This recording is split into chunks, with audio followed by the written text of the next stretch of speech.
I think this is about the seventh talk in this series on the mysteries, and I'm calling it the Rosicrucian Mysteries. Last time was the Christian mysteries, or at least an introduction to them. And the Christian mysteries are very much associated with the Rosicrucian mysteries. And so in a sense, this is a continuation of them. But there is still more to be said after this talk. So this series will carry on probably into next year, if you're interested. So much to share and to learn about and so on. Anyway, the Rosicrucian Mysteries. Rosicrucian Mysteries, they comprise a synthesis, really, of the various classical and Christian wisdom teachings and mysteries. And in particular, they contain the essence of all the wisdom knowledge gained by and passed on to initiates down the ages. And in particular, they represent the higher degrees of initiation, which is a state of illumination. And of course, there are different levels of illumination, so the degrees go on and on and on. They also represent a mode of operation by means of which this world can be redeemed and a golden age brought about. So this is very important. They also represent a mode of operation by means of which this world can be redeemed and a golden age brought about, which Francis Bacon, together with others, set in motion under the name of the Great Instauration, otherwise called the 6 days' work. The Great Instauration is based on a fundamental esoteric knowledge of the 6 days of creation as given in the first chapter of Genesis, the first book of the Torah and Holy Bible. And the 6 days' work of creation is a labor of love. And this is its secret, its motivation, its wisdom, its intelligence, and its power. But we have to learn, well, first of all, we have to realize this, then appreciate it. Then we have to learn how to practice it more and more and more.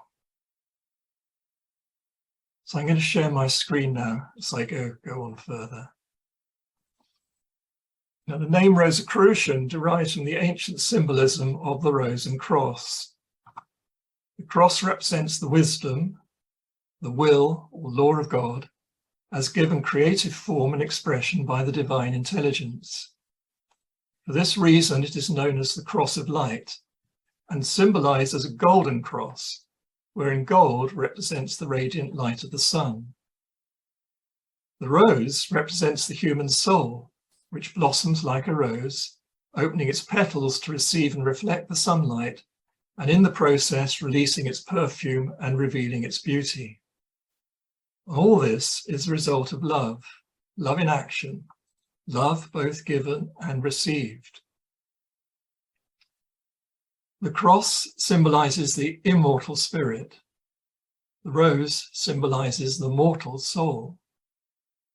The rose cross, or rosy cross, symbolizes the mystical marriage, wherein the mortal soul so loves the immortal spirit, which always loves the mortal soul, that they become united in love.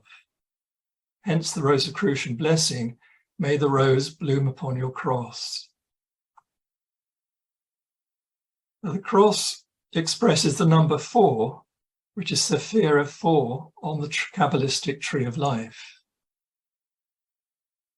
Sephira 4 is called Chesed in Hebrew, which means mercy, grace, compassion, generosity, and forgiveness.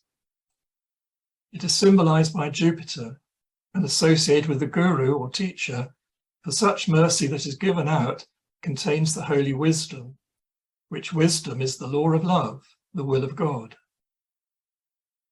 The rose expresses the number 5, which is Sephira 5 on the tree of life. Sephira 5 is called Geburah in Hebrew, which means judgment, perception, strength, discipline, and rigor. It is symbolized by Mars and associated with righteousness, the virtues acquired by following and enacting the law of love. And such a person is a guardian, for he or she keeps the law by virtue of practicing it. The law of love is the wisdom that defines the process of life, which process is intended to be enacted in a loving way. The process of life, which has 5 distinct stages, is stated archetypally in Genesis, the first chapter of Genesis, verses 2 to 5.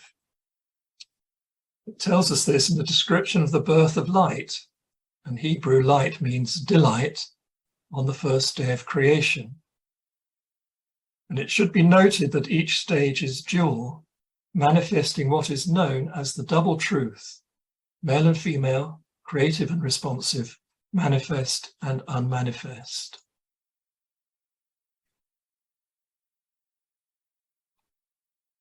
So these verses say, and the Spirit of God moved upon the face of the waters. And God said, let there be light, and there was light. And God saw the light, that it was good. And God divided the light from the darkness. And God called the light day, and the darkness he called night. Now this is reflected in the human life process, which follows this archetypal law. So first comes the impulse, which is the movement or emotion, which is pure energy or life. Then comes the desire, which is the will, what we want.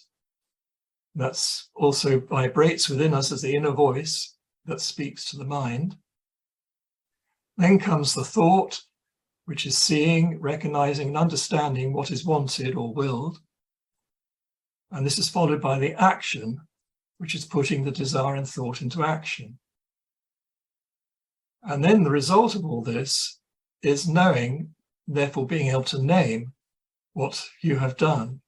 So this is the recognition of what you've been done or achieved.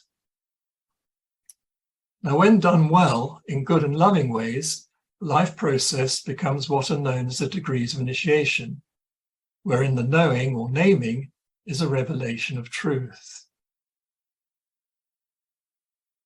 In the Christian mysteries, these were acted out by Jesus for the benefit of his disciples and others.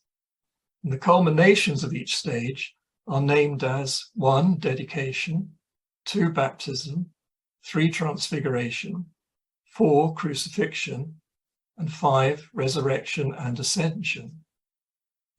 In Freemasonry, to make a comparison, these stages are known as 1, preparation, prepare the candidate for initiation, entering, this is the first degree of entered apprentice, then passing, second degree of fellow craft, raising, the third degree of master mason, and then exalting, the fourth degree, which is the degree of the Holy Royal Arch. The 5 stages are also symbolized in the alchemical process as the elements of earth, water, air, fire, and then the ether or quintessence, which is the light. And this, for instance, is how a candle burns to produce light. When a candle's wick is lit, the candle's hard wax, which is the earth, melts into a liquid, the water, which then vaporizes, the element air. The vapor then ignites as flame, which is the element fire, and the flame shines with light. And the light is the ether, also known as the quintessence.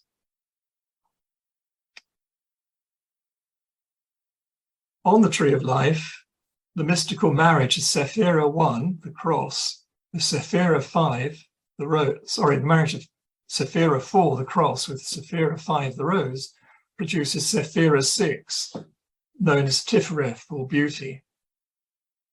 Sephira 6, beauty, is the rosy cross, the center or heart of the tree of life. It is symbolized by the sun, for such marriage produces delight, a state of intense happiness or joy. It is this delight that lights up faces and minds. It is known in Hebrew as or, which is translated as light, but actually means delight or happiness. when raised up as an offering, so you raise the heart up as an offering, and for the marriage to be blessed and fully realized, which is done in church weddings, it becomes one with the all, or married to the all, and reveals the truth in an even greater explosion of light or delight. And all this is illumination. And such illumination is the knowledge of truth, or truth revealed. And it's symbolized by the six-pointed blazing star, the Star of David, or Star of Christ, the Christ star. In another symbolism, the same story is told, but in another way. The rose expresses a fivefold geometry, the same geometry as underlies the human form. And such geometry is represented by the pentagram and the pentalpha. Every human soul is symbolized by the pentagram, which in turn symbolizes the process of life with its degrees of initiation. For this reason, when we personally have set our hearts on fire with love in action, thereby mastering the process of life and becoming illumined as a result, we're symbolized as the pentalpha. The pentalpha is known as the morning star and associated with Venus. It is the star that symbolizes the mastery of the lesser mysteries of initiation, as illustrated by the craft degrees of Freemasonry. And then there's the day star. The day star is associated with the sun and represented as a hexalpha or six-pointed star. It is also known as the blazing star, a description derived from the Bardic Mysteries, wherein Blaze is the teacher of Merlin. The day star is representative of the mystical marriage, wherein the illumined soul, united with its spirit, offers itself in service to the Most High, the universal all, and is raised up, ascended to the highest heavens, to be blessed by union with the all. This is the greater light or delight.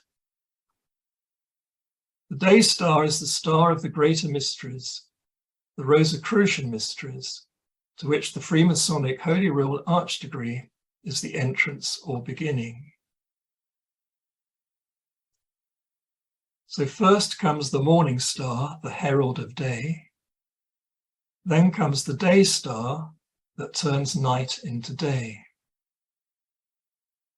The herald or morning star is referred to as Elijah, as personified by the prophet Elijah and later by John the Baptist.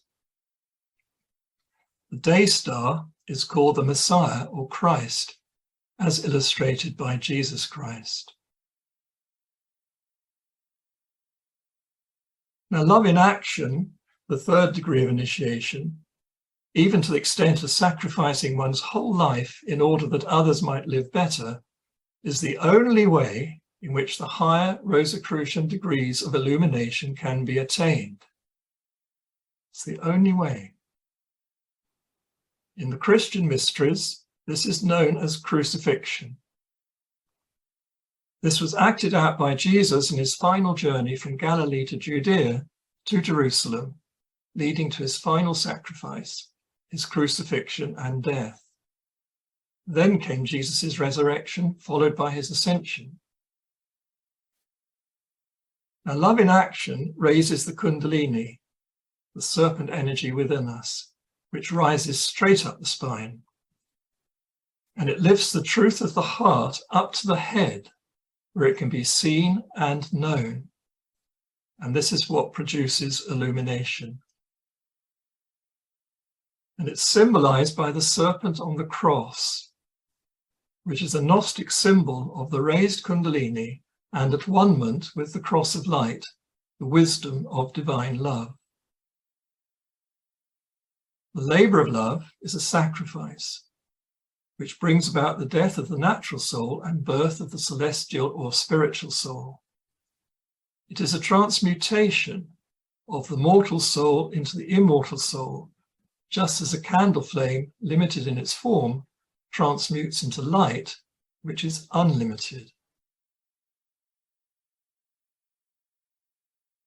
Because Jesus was physically crucified by the Romans and underwent a physical death as well as an initiatory death, the crucifixion is portrayed in the Christian mysteries as Jesus on the cross.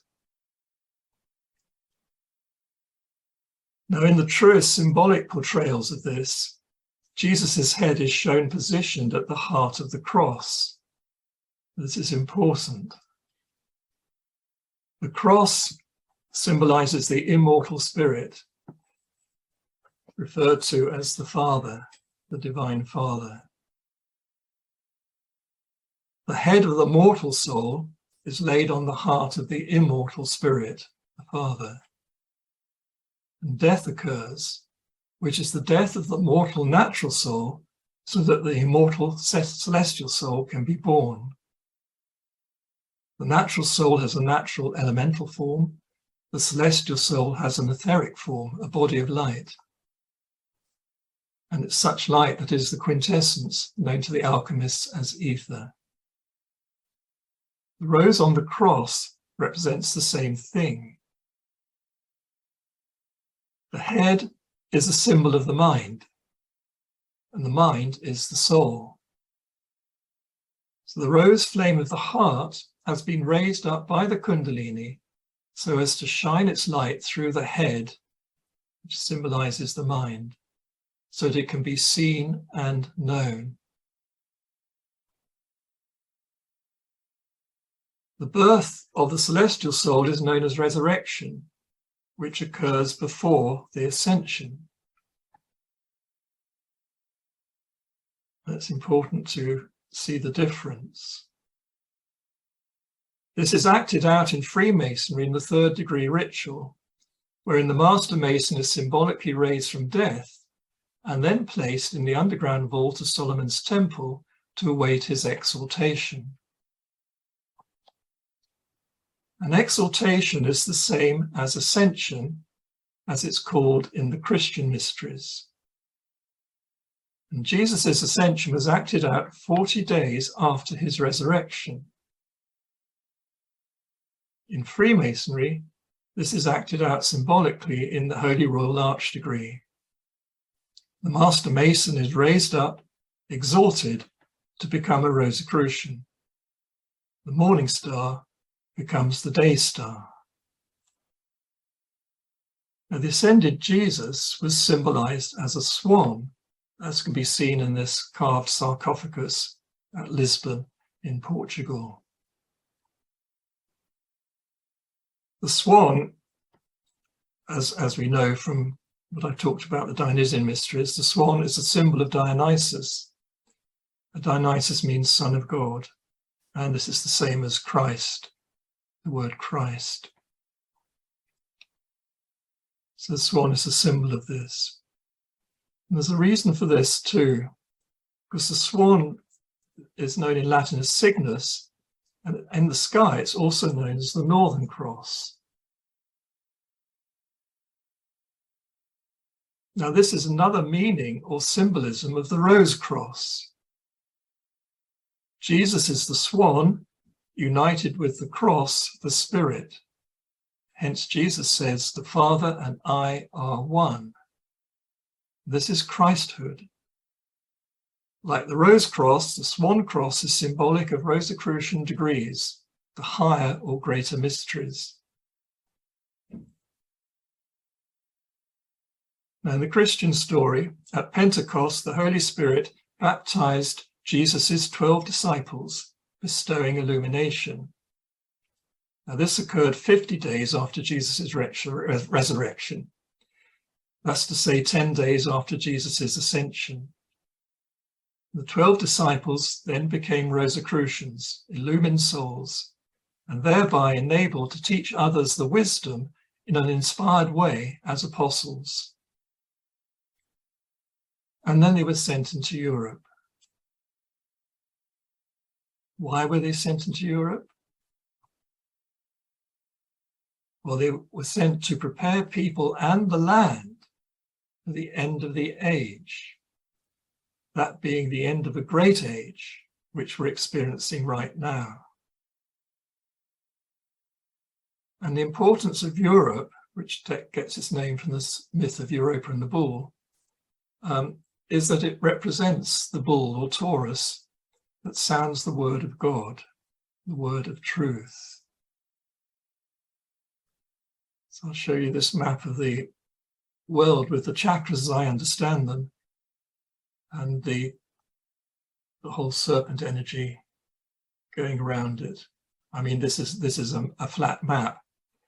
You have to imagine it as a globe. So here Europe is the throat chakra of the planet, hence its critical importance in the Rosicrucian work, which is to sound the word of wisdom, to create and enable a golden age in the new great age. Now, this wisdom knowledge was passed on and shared in various ways, with increasing knowledge gained from experience, coupled with divine inspiration, guidance, and revelation. And hence we come to the historical Rosicrucians, the ones who are actually known by that name. Now, the existence of the Rosicrucian fraternity was first announced publicly in 1614 and 1615 with the publication of what are known as the Rosicrucian Manifestos. And these manifestos were published anonymously in Kassel, the capital of Hesse-Kassel, which is a state in present-day Germany. So here I've outlined it here for you, Kassel. The first manifesto was published in 1614 and was titled The Fama Fraternitatis, the proclamation of the fraternity of the Honourable Order of the Rosy Cross. The rest of the title's in German, which I can't pronounce very well. This proclamation was placed as an appendix to the universal and general reformation of the whole wide world. Here it's shown in German. And this was a German translation of the 77th advertisement of Boccalini's Advertisements from Parnassus. The general reformation is clearly meant to be read together with the Fama. And the Fama Fraternitatis is concerned with setting in motion a universal and general reformation of the whole wide world by means of partly renewing and reducing all arts to perfection, together with presenting an allegorical history of Fra CRC, the father of the fraternity. And the Fama was followed in 1615 by the Confessio Fraternitatis, the Confession of the Fraternity, which completes the story begun in the Fama. Both the manifestos were written in Latin, the international language of that time. And of course, there had to be two because of acting out the Gemini theme, which is so important in the whole mystery teachings.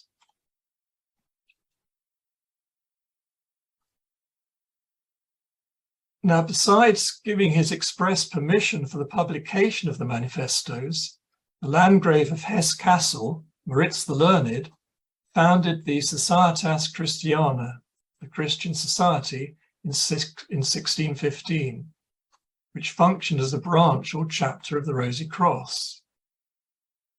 Moritz was an Anglophile and a great patron of alchemists and medical men.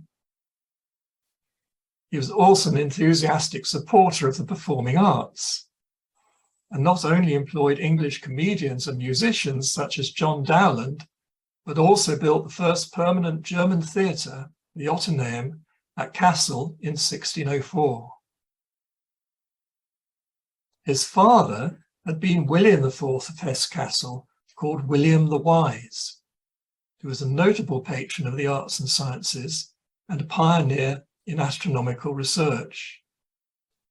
And he founded the first European observatory in 1564 in his castle at Kassel, and was not only on friendly terms with the Danish astronomer Tycho Brahe, but was himself responsible for calculating many stellar positions. The Society of Christians, the Christian Society, was comprised of Moritz and 11 other officers, 12 in all. Michael Meyer, who had visited England regularly between 1611 and 1616, where he first heard of the Rosicrucians, became a member of the Societas Christiana, Christian Society, when he became Moritz's court physician in 1619. According to Michael Meyer, the Society of the Golden and Rosy Cross had been founded under that name in 1570 by members of an earlier secret society that had been established in London in 1510 by Heinrich Cornelius Agrippa von Nettesheim, similar to the one that Agrippa had set up in Paris. Agrippa's secret society in Paris was known as the Sodalitium, which means community, of which he was styled the Imperator. Esoterically, it was known as the Order of the Magi, although this was a general name applied to all similar societies throughout Europe, societies of individuals who were involved in the Renaissance stream of wisdom and new discoveries, and who corresponded with each other, studied each other's works, and met up with each other when they could. Now, members of the English Magian Society used to meet at Sir Thomas More's home, which hosted a Renaissance-style Platonic academy to study the liberal arts and sciences, including number and geometry, and the development of Christian morals and virtue. And a constant stream of visitors from home and abroad visited the academy, and More was consulted by scholars, poets, statesmen, and kings far and wide. Now, Nicholas Bacon, who was later to be Sir Nicholas Bacon, Queen Elizabeth I, Lord Keeper of the Great Seal, was a member.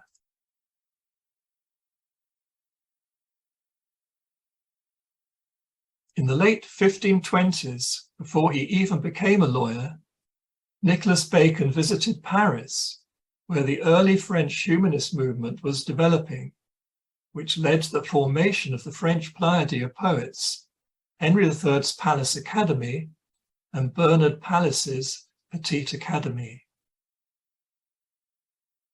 Then in the 1530s, when he was a lawyer, an ancient of Gray's Inn, Nicholas Bacon came into the circle of influence of Sir Thomas More, then Lord Chancellor, and took up the humanist and Platonic ideas that More and the others were promoting. In 1540, Nicholas of Bacon was appointed by Henry VIII to be one of a three-man commission to draft proposals for a new college or inn of law in London for the training of the king's students of the law. And this led him to propose, with Thomas Denton and Robert Carey, the establishment of a college, academy, or society, not just for lawyers, but also for the advancement of learning and training of statesmen, including crown wards. Now, the king did not take up this proposal, but when Elizabeth I came to the throne of England in 1558, Nicholas Bacon, now the Queen's Lord Keeper of the Great Seal, and with the help of his brother-in-law William Cecil, the Queen's Secretary of State, promoted the development of these ideas in Gray's Inn. And in this way, Gray's Inn became famous for its special type of training, not just for lawyers, but also for aristocrats and others who entered the Queen's service as courtiers or statesmen. Then in 1570, when the English Order of the Golden and Rosy Cross was founded, Sir Nicholas Bacon would have been one of the founding members. And another person who was almost certainly a founder member was the Magus John Dee.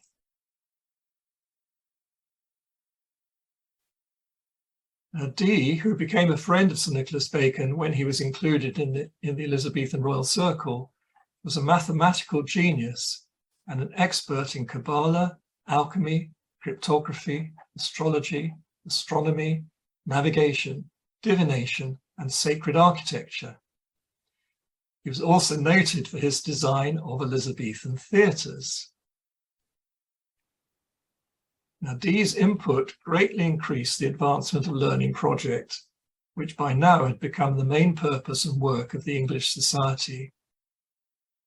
Dee's important books, or most important books, were the Monas Hieroglyphica, published in 1564, the Mathematical Preface to Billings's translation of Euclid's Elements, which was published in 1570, and the General and Rare Memorials pertaining to the Perfect Art of Navigation, published in 1577. The input of both Nicholas Bacon and John Dee provided a foundation for the Rosicrucian work and are reflected in the Rosicrucian manuscripts, the Fame and Confession of the Rosicrucians.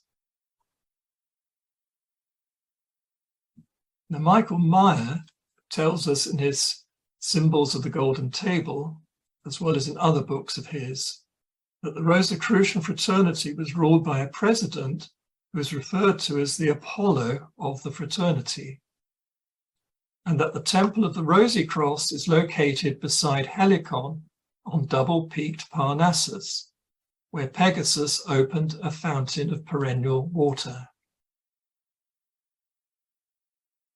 And in this last remark, Meyer subtly reveals that the Rosicrucian work was philosophic, poetic, and artistic in nature, inspired by Apollo and the Muses. Apollo was known as the day star of the Muses, and his partner was Pallas Athena, the 10th Muse. His sister was Artemis. So I put up this picture for you because it shows the two goddesses up here on their temples. And down here you've got Apollo. And behind this is the geometry of the two A's. And then the third A down here shown by Apollo.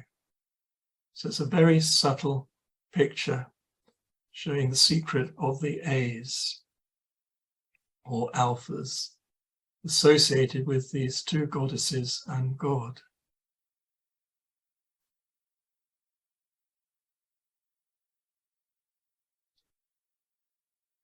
Now, Robert Flood adds to this in his Tractatus Apologetica, the treatise on apologetics, published in 1617, when he comments on the extraordinary celestial event of 1603-1604, when the major planetary conjunction of Jupiter and Saturn, together with Mars in 1604, occurred at the same time as two bright new stars appeared. New stars representing a nova in the constellation of Cygnus and a supernova in the constellation of Ophiuchus.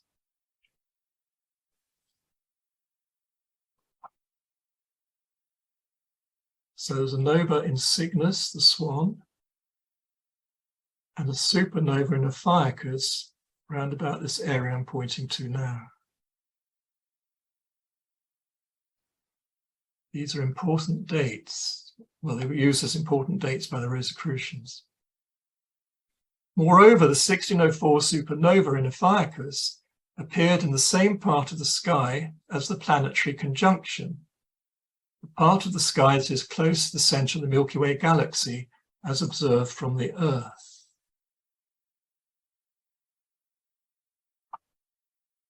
This is the area of the sky associated with the cusp of the zodiac signs of Sagittarius and Scorpio, and near to where our midsummer sun appears now on the ecliptic, an event that marks the end of a great age and the beginning of a new great age, an event which is happening right now.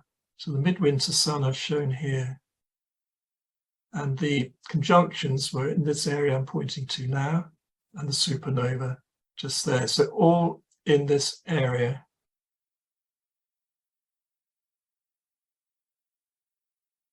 Now, this is something that the Rosicrucians would have known. and make sense of why they consider the celestial phenomenon so important. But the Rosicrucian work was designed to help humanity prepare for the even greater light that would appear when the world was crossing the threshold, leaving behind the old great age and entering the new great age. This greater light would be the great gatekeeper, known to the Rosicrucians as Christ, the king and judge who sits in the gateway, bestowing judgment and mercy. Now, Jesus had referred to this and taught his disciples accordingly, so as to begin the preparation of the world for this mighty event, an event known as the second coming of Christ. Now, according to Flood, the 1604 celestial event was a sign to the Rosicrucian fraternity for them to emerge from their period of secrecy, expand their membership, and begin the restoration of the world. And Flood also linked the 1604 celestial event with the earlier super bright new star, i.e. supernova, that had appeared in the constellation of Cassiopeia, the heavenly queen, in 1572, and shone brightly until 1574. Cassiopeia is there. I'll show you on the bigger map. There's Cassiopeia. The Cassiopeia constellation is formed by 5 bright stars, which appear as an M, or 2 A's joined together, which is the ancient signature of the mystery schools. But it can also be seen reversed, of course, as a W or 2 V's joined together. And both the double A and the double V were used as ciphers by the Rosicrucian group in their publications. Now, Cassiopeia represents the heavenly queen or mother. And any new bright star that appears in her signifies the birth or appearance of her child of light upon the earth. So this Cassiopeian supernova had particular significance in England at that time, as not only did the Cassiopeia constellation equate with the British Isles when projected onto the globe, but also England was ruled by a queen. So this all fulfilled the Hermetic theme, as above, so below, as below, so above, for the doing of the great work.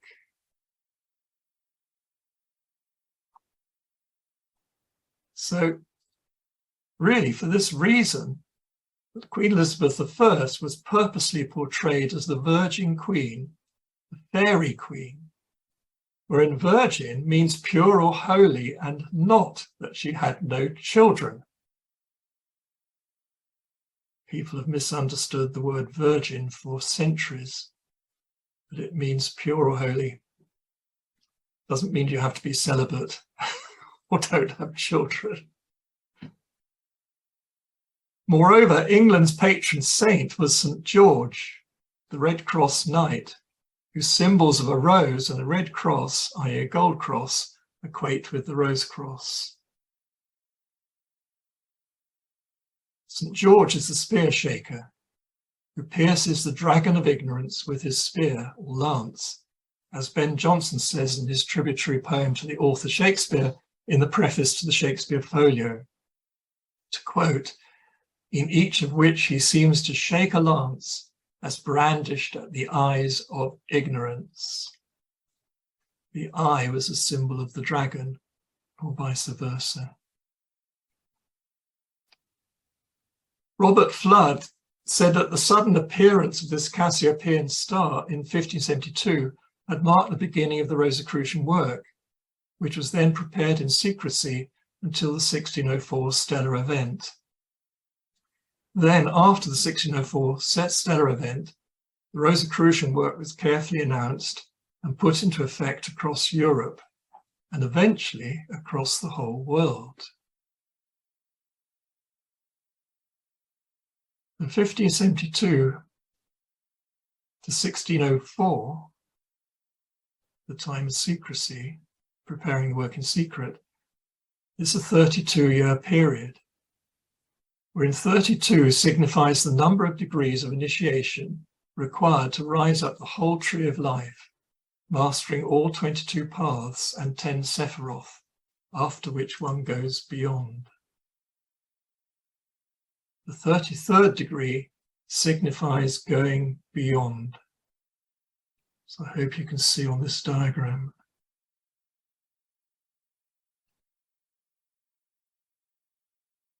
The Rosicrucian manifestos describe the opening of the tomb of the father of the Rosicrucian fraternity and the discovery of his completely preserved body within it, together with a circular altar and some special books, and with the whole tomb illumined internally by a sun. The manifestos state that the opening of the tomb took place in 1604. Now, this is clearly a symbolic story about the public launch of the Rosicrucian work, the universal and general reformation of the whole wide world, for which the 1604 celestial event was the signal, and how before this the work had been prepared in secret. Now, in the Farmer and Confessio, the father of the fraternity is identified by either two initials, printed as RC or reversed as CR, or by three initials, CRC or RCC, wherein the additional C is printed either before or after the RC. Prefixing the initials is the shortened Latin word fra, standing for frater, which means brother. And there are 8 brothers of the fraternity in total, of whom one is the father. The other 7 brothers are likewise identified by initials. And eventually, Fra CRC, the father of the fraternity, he died, together with Fra IO and Fra PD. They were succeeded respectively by Fra R, Fra PA, and Fra A. Now, the initials are clearly ciphers, either for key persons involved in the fraternity or for various attributes of Fra CRC, the father of the fraternity. For those who know what's called the cosmos or cosmic chariot will have an idea of what this could be. It should also be pointed out that death does not necessarily mean physical death in metaphorical writings such as these, but rather an initiatory death, such as is acted out in Freemasonry. That CRC stands for Christian Rosy Cross is revealed in Johann Valentin Andrea's Chemical Wedding. Andrea claimed that he wrote the Chemical Wedding around 1605 when he was a young man of 19. This was a time when he belonged to the Tübingen Circle, founded by Tobias Hess, a lawyer knowledgeable in Paracelsian medicine, alchemy, and the Bible. Later, Andrea became a member of Moritz's Christian Society, Societas Christiana. Both societies had 12 principal members at any one time, thereby forming a round table of the mysteries. The linking of Christian with Rosy Cross emphasizes that the Rosicrucian mysteries are the Christian mysteries, wherein the title of Christ refers to the enlightened and ascended state of being, referred to a soul that is crowned with light. Now, besides the initials in the Rosicrucian manifestos being ciphers, other numbers and dates given are also ciphers. For instance, the farmer states that Fra CRC died and was buried at the age of 106 years, which is when the tomb was sealed.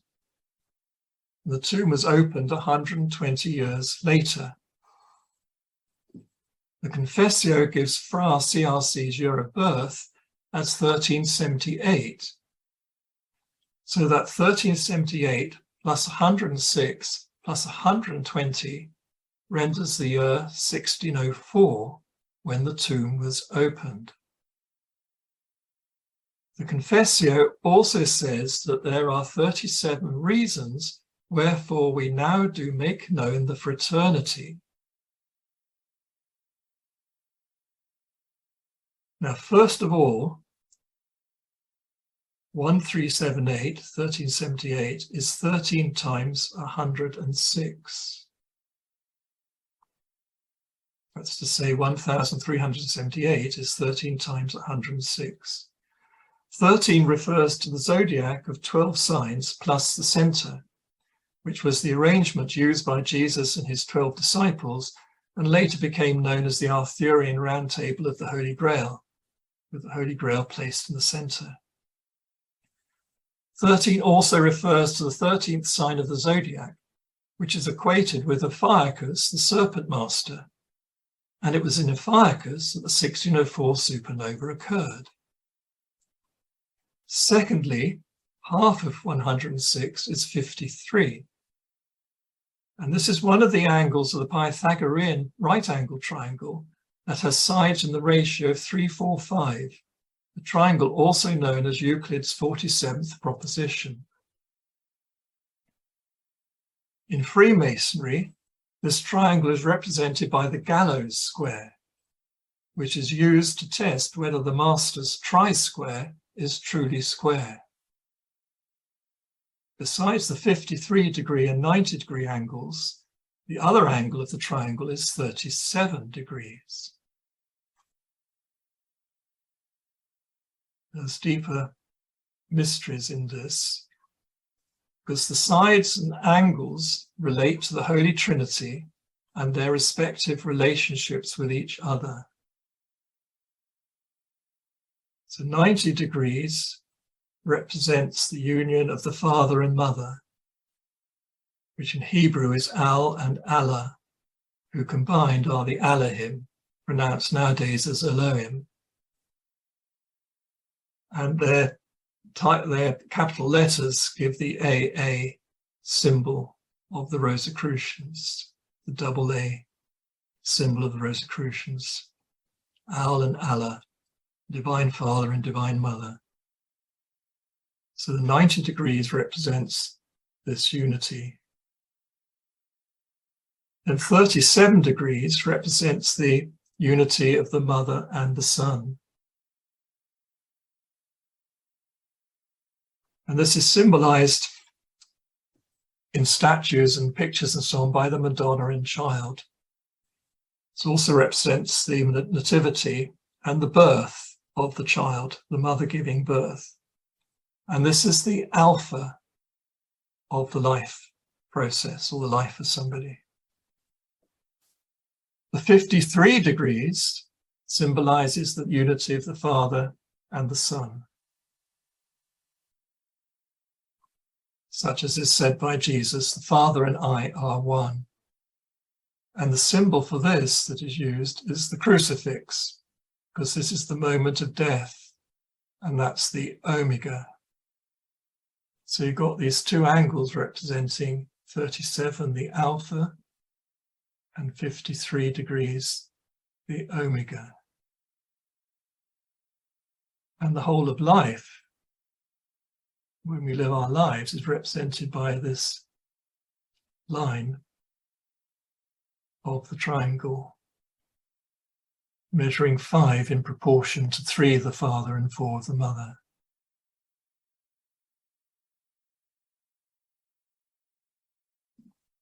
Now, the farmer refers to the father CRC of the Rosicrucians as the Theophrastian master, thereby emphasizing the link with Paracelsus, whose real name was Theophrastus von Hohenheim. Paracelsus was known as the monarch of secrets, and his writings were marked with the letter R, or a rose. Like Agrippa, Paracelsus had been taught by Trithemius, the Benedictine abbot of Sponheim in the Rhineland Palatinate of Western Germany, who was renowned as a historian cryptographer, Kabbalist, and occultist, amongst other things. Now, Paracelsus, however, was not Fra CRC, the father of the Rosicrucian fraternity, because the actual Rosicrucian fraternity was not founded until 1570, 26 years after Paracelsus's death in 1544. But it was Paracelsus who foretold the appearance of a marvelous being, a great light, whom he described as Elias the artist, Elias being the same, another name for Elijah. So you can say Elijah the artist, an adept of chemical science, who would renovate the arts and sciences and reveal many things. And in his De Mineralibus, published in Geneva in 1658, he wrote that, to quote, "God will permit a discovery of the highest importance to be made. It must be hidden till the advent of Elias the artist. It is true that there is nothing concealed which shall not be revealed, for which cause a marvelous being shall come after me, who as yet lives not, and who shall reveal many things." And Paracelsus said that the appearance of this great light would be the sign and harbinger of the approaching revolution. And this, he said, would occur 58 years after his own death. He died in 1544, so 58 years after 1504 is 1603, which is when the major conjunction of Jupiter and Saturn in Sagittarius took place. And it was still conjunct the following year, 1604, when Mars joined the other two planets in close conjunction. Now, in rabbinic and Kabbalistic tradition, it is said that such a conjunction indicates an appearance of the Messiah. Now, such conjunctions can be calculated by astronomers. So Paracelsus, who is well up in astronomy, was certainly aware of this. But the fact that Paracelsus also prophesied the appearance of a great light, which he associated with Elias the artist, means that Paracelsus must have had a true prophetic vision, as on the physical level, neither the nova in Cygnus nor the supernova in Ophiuchus could yet be seen. Now, this would also have meant that the work of the Order of the Magi was planned accordingly, and that when in 1570 the English order renamed itself as the Society of the Golden and Rosy Cross, and in 1572 the supernova in Cassiopeia appeared, it knew who this Elias was and started to prepare the Rosicrucian work accordingly. Moreover, it was Elias the artist who would be cryptically titled Fra CRC in the Rosicrucian manifestos. That this was well known in the secret Rosicrucian societies that flourished then and later, and that they knew who it referred to, is evidenced, for instance, by various people and societies. Just to give one or two examples, for instance, Robert Burton, in his Anatomy of Melancholy, first published in 1621, names Elias the artist as the Theophrastic master of the Rosicrucian fraternity. He then continues by giving strong hints as to who this master is, by referring to him as being the instaurator of all arts and sciences, reformer of the world, and now living, that's to say living in 1621, and that he, his fraternity, friends, etc., are all betrothed to wisdom. Now, betrothed to wisdom refers to a philosopher, a word that means lover of wisdom. And the instaurator of all arts and sciences refers to Francis Bacon and his Great Instauration. Later in 1660, when the Royal Society was founded, Bacon was publicly acknowledged as its instaurator.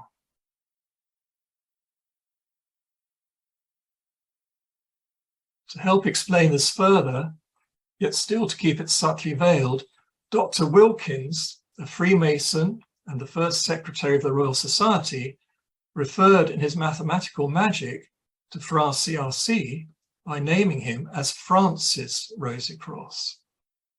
To quote, "Such a lamp is likewise related to be seen in the sepulchre of Francis Rosicross, as is more largely expressed in the confession of that fraternity."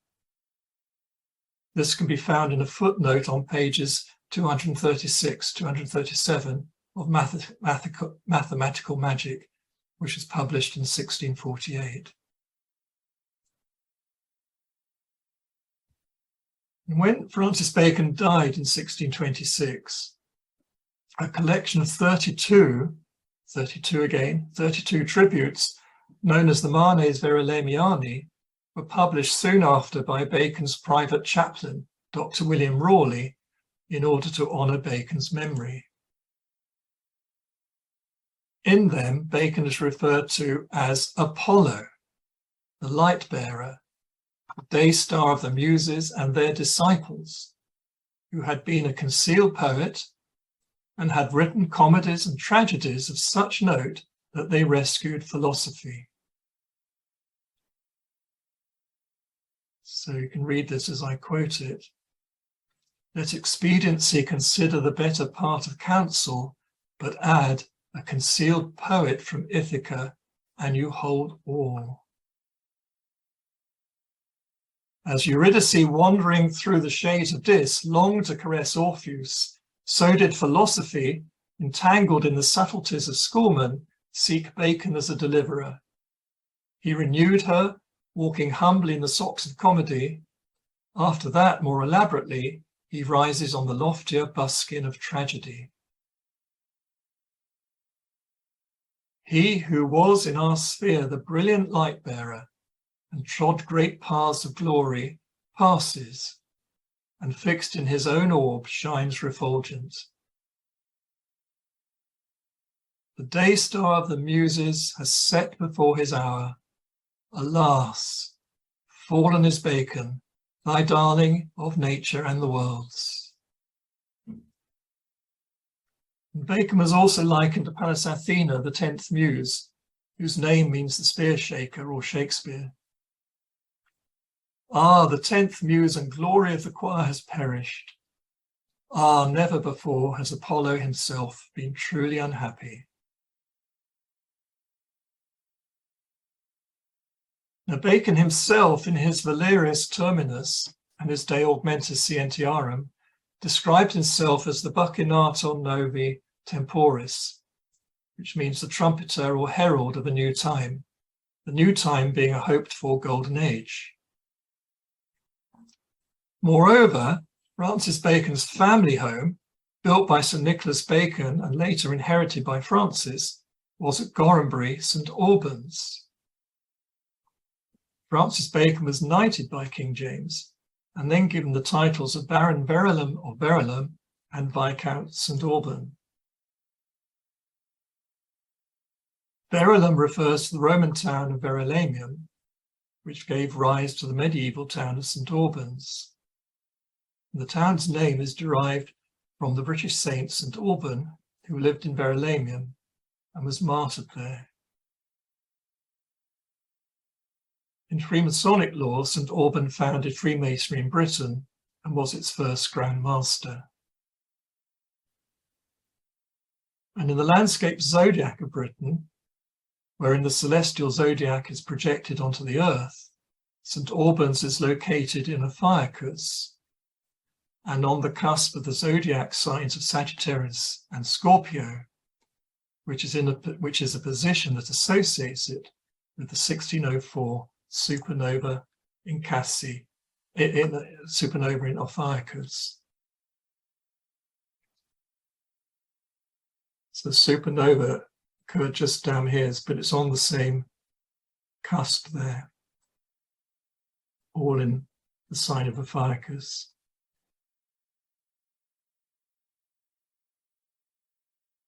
The actual position of the supernova in terms of the British zodiac lies between St Albans and London.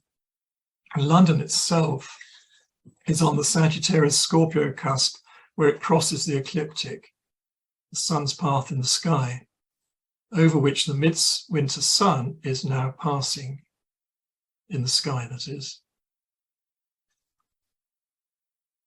Makes London rather important right now. It was in London where most of the Rosicrucian work was done, and where Sir Thomas More, Sir Nicholas Bacon, and Sir Francis Bacon had their London homes, and where all three served as Lord Chancellors of their respective sovereigns. Sir Nicholas Bacon wasn't actually given that title, but his role as Lord Keeper of the Great Seal was officially amalgamated with that of Lord Chancellor by the Queen, although she never got round to giving him the Lord Chancellor title, which required bestowing an aristocratic title on Sir Nicholas to do so. And she never got round to that. He died too soon. Now in 1623, Bacon published his Latin version of his Advancement of Learning. In Latin, that's the De Augmentis, De Dignitate et Augmentis Scientiarum, of the proficience and advancement of learning. And the Shakespeare Folio was also published that same year. And of note is the fact that the title page of De Augmentis Scientiarum is headed by the words Opera Francisci Baronis de Verulamium, Vice Comitis Sancti Albani, the work of Francis Bacon, Baron of Verulam, Viscount St. Alban. All in capitals of varying sizes, but with opera in very large capitals. The actual title of the book, De Dignitate et Augmentis Scientiarum, follows afterwards in very small italics. So in this, Bacon clearly wants to emphasize that the advancement of learning is the real work, the work of the Rosicrucians, as passed on to him by Sir Nicholas Bacon for him to develop further, and that it is this work that will produce the Great Instauration, the rebuilding and renewal of all arts and sciences upon firm foundations. Now, the original version of the Advancement of Learning was published in 1605, immediately after the 1604 celestial event. Its title page displays the key ciphers of the Rosicrucians and the wisdom tradition that were also used as the basis of the Shakespeare works. And these ciphers convey a profound wisdom, the wisdom of the ages. So I'll just go through this carefully, and then perhaps we'll end there to give you time to think about it all. So first of all, the, shown in big capital letters at the top of the page, all on its own, THE. In simple cipher, they come to 19 plus 8 plus 5, totaling 32, which are the total degrees of the tree of life, paths and Sephiroth combined. And then the capital letter cipher, TT there, gives you 33, the 33rd degree, going beyond. And then you've got another capital letter, B, which is the second letter of the alphabet, which is value 2, which can be spelt TWO. So the number 2 or the word 2. And Sephira number 2 on the tree of life is Chokmah, which means the wisdom or the word of God. And B is the first letter of the first word of Genesis, first word being Bereshit.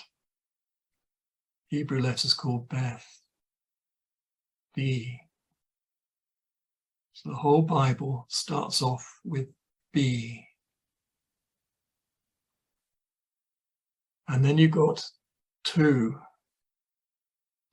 spelled like this.